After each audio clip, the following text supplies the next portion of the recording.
Hello everybody, welcome back to my channel. Today we're going to be talking about how I have updated my website and how I'm hosting it with Bluehost now, and how you can also host your website with Bluehost as well. I have more information about that later on in the video.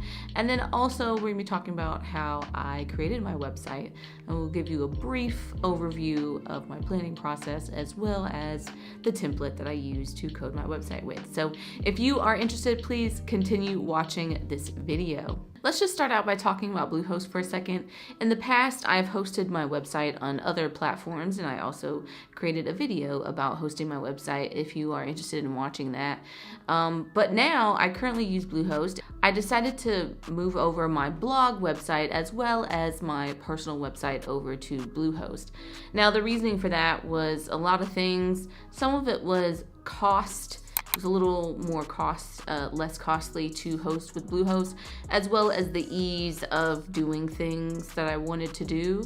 And in my case, that specifically meant that I really wanted to connect my website to my GitHub, and it seemed to be a little more tedious on the DreamHost side instead of using Bluehost. So I decided to make the switch over and try it out, see how I liked it, and I love it.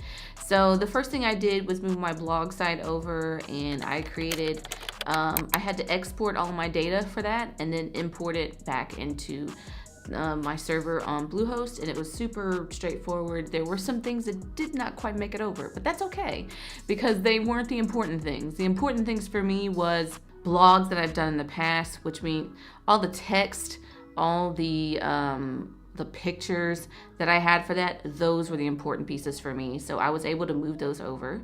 On to my personal website. I decided to use a template for my personal website just because I didn't want to have to code in HTML and CSS and pick a framework and which framework and what's going on. And it was just a lot to think about. So I created a plan in Notion to where I figured out, okay, what are the high points that I want on my website? What are the sections that I wanted? For me, the About section is important. In addition to that, it's important that you see a list of my videos on my website as well. And then also, it's very important that you see like how to contact me, and also like my newsletter. All those pieces were important, and I wanted them all on my site and to all be represented in a section. So with that being said, I picked the best template that would lay out that information well, and I settled for a Bootstrap template. So how I found this is I was literally just searching the internet for free templates to use, and then I found this one, and I will link it below if you are also interested in using it as well.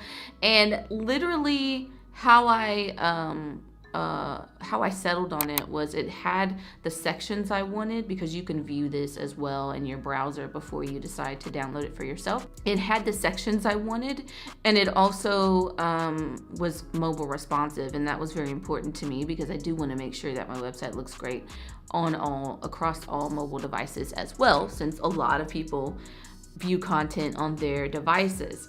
So how I used the template was I cloned it into my repository. You can also download the file contents as well, or you can click the button that is on that GitHub repository, and then you could say you want to use this template, and it will create a new repository for you. So you can also use an npm command to download it. So there are various ways that you can download this template. It's not just one way, which is also very good. It's very versatile. So as far as the things that I changed on the template, there were some things on the original template. For example, there was a Google map. I don't need a map. So I removed anything on there that on the template that had to do with maps, because I don't need you to know exactly where I'm at. That's not important.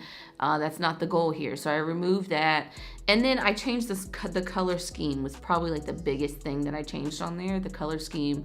And how I came up with my color scheme was very simple. I know that there's a color that I love, and it's blue. I don't know if you could tell by my thumbnails. There's always blue in my thumbnails. And it's because it's one of my favorite colors. So the reason I settled on just having a scheme was I knew what I wanted was to have various colors on my website. Like, I do not want something that's black and white. I'm not a fan, and I don't like looking at just black and white websites. Now, done well, they can look aesthetically pleasing. They look really awesome. But for what I was going for in that moment, it was like, hey, what other colors can I play around with on my website and make them look good together and make them flow together? So I kind of figured out what that was for me, and it took a whole lot of playing around, trust me. That's it. That's it. All I did was find a template and customize it to fit the things I wanted to do. Now there were further customizations that I had to make. Like now they have a flip phone now, so I had to also make additional adjustments for that on my website. Like how's it gonna look on this flip phone as people are using those devices? Like what does that look like for smaller, narrower screens as well? So those were things I also had to change, and we'll look into some changes that I made in future videos for my website, and we'll talk about them. But for right now, I hope that you found this information helpful.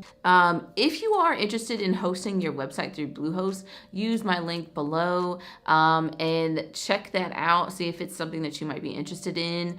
And the pricing, I will say, is relatively cheap pricing. You can pay monthly or you can pay yearly, either way. But anyways, it's a nice option, especially if you're just getting started and you just need somewhere to host your website. So that's also something to think about as well. Like I said, the next video, we're gonna get into some more things.